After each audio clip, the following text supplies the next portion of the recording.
أعوذ بالله من الشيطان الرجيم.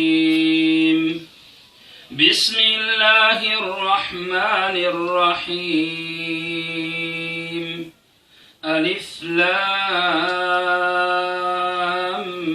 ميم. الله لا إله إلا هو الحي القيوم.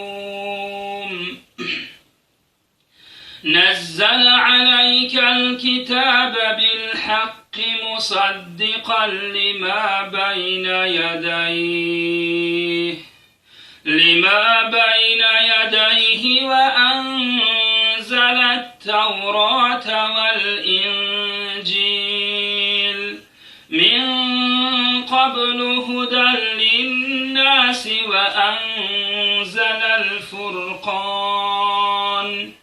إن الذين كفروا بآيات الله لهم عذاب شديد والله عزيز ذو انتقام.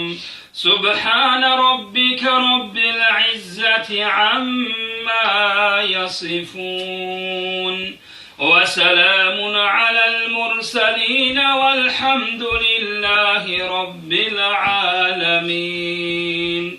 آمین. بخشنده های کلام ربانی را به خدا سبحانه و تعالی برای فرفته حضرت رسول اکرم صلی الله علیه و سلم برای شهیدان، غریبان، بیکسان، بیچارگان، خصوص بازداشتگان همین منزل مکان.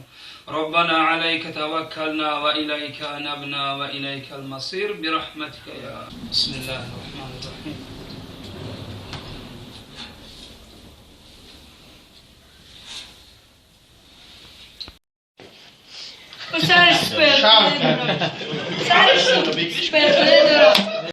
خاطر جمعی بالا بردن صحابه لذت پیغمبر شنیدی در کسب و کار و برکت از همه آفت‌های زمین آسمانی نگهبان باشد. اینجا وارد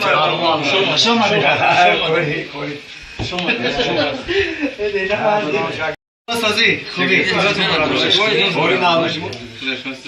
شماره باردار شماره چیزی گفت ایشون نگاه کنید.